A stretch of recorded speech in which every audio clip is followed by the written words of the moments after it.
Hello, I had a request this afternoon to show something that happens on my iPad when I'm drawing. I'm doing these digital drawings on my iPad. This is me in the top left. Hello, hello. And down there is my iPad where I'm waving my pen around. Hello, hello, hello. And what you can see over on the right hand side over there is the actual screen of my iPad. So here are some drawings that I've done in the past, and each of these is a selection of drawings. So for example, this one is a whole load of the drawings that I do of sort of urban landscapes, places in London and places that I just like, and post usually on Instagram or Facebook or both, usually only those places. So just recently I've been doing, let's see, I'm going to open one that you can't quite see because it's over there on the left of the screen, and there it's popped up. This is the last picture that I put online, and it's a picture of a house with a magnolia out the front.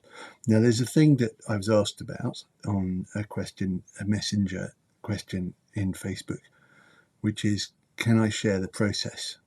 Yes, I can share the process because I've set up my iPad to save, to do a thing which I suppose uses more memory, but it saves tiny little screenshots, as it were, all the way through and turns it into a video. Let me just show you the video for this particular one, which I drew, I guess, yesterday. So here is the coming up, the live, the time-lapse replay of that drawing. Here we go. It's quite quick.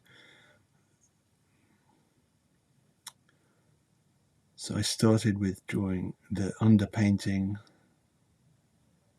the colour of the house beneath what I was going to then draw, and then I added, I don't think I can pause this actually, I added more detail on top. So one of the things that I'm doing when I'm drawing, and this is, I imagine, partly based on the lessons that I've had in art and partly on just making it up as I go along, one of the things that I find most useful is to draw the overall background shapes. So the as it were, the furthest away thing that I could see is the bricks of the house, and then I draw, having drawn the house bricks, I then draw the magnolia, which is nearer towards me. So it's like seeing everything in front of me in layers. The closest thing is the last layer to draw, more or less. I don't stick to it like that, but I'm actually not using a function on the iPad, which is layers. You can have tons of different layers. You can insert all these layers and draw on top of them without, as it were, damaging or contaminating the one at the bottom. Let me just show you an example of that. If I turn that to dark blue and put that all in there, it masks the whole of what's beneath. You can see, get rid of the layers I'm not using. You see that layer 4 is full of blue and layer 1 has got my image, and if I hide layer 4, there's layer 1, perfect, unharmed.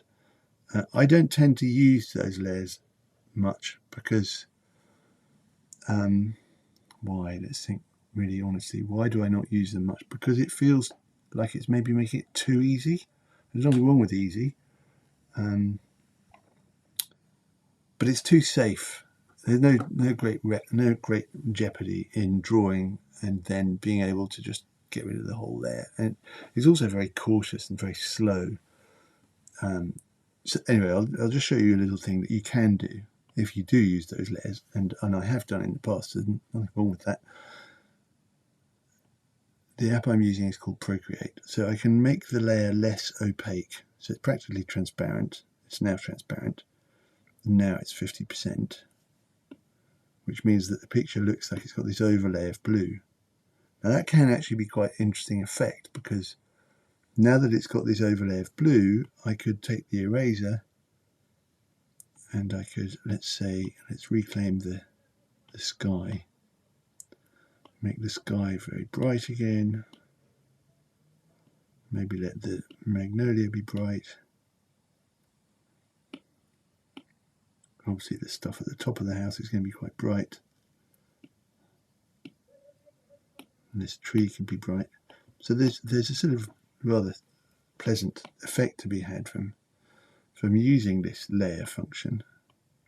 Now if I make it more and more opaque, what's left? The house looks much obviously grubbier, but still get rid of, still highlight. What I find quite interesting is the idea of being able to highlight bits with light. So here's a picture where I've rubbed out the blue shading over the sky and the roof and magnolia, so they really stand out more. I'm not saying I would want to do this, I'm just showing you how it works with the different layers. So that's a thing you can do with layers, but I don't really want that layer, so I'll just go back to the image as it was when it was finished. I'll show you again the video. It moves quite fast, but because I was drawing for quite a while, it's not that fast. Let's watch. So I did the blocking shapes, starting with very rudimentary sense of what the colour is, adding a bit of colour, which I'll then mute or brighten and sharpen up bit by bit. Might put a layer of another colour on top. You can see areas where I've put different colours on top. I've got several different colours of magnolia petal. Up in the sky they're quite grey, down here they're quite bright. I wanted them to stand out against the sky and stand out against the house. Anyway, this is just one drawing, and the key thing is that you can make these little videos, and you can also export the videos, which is quite fun. So I do export the videos sometimes, and using things like iMovie, I can slow them down, I can talk over them, give a sort of explanatory voiceover. So I have done that a few times, but I think I may not have shared it to Facebook much. So anyway, that's the end of this demo. Thank you very much for watching. Hope it's useful. Any questions or curiosity, just let me know. Bye.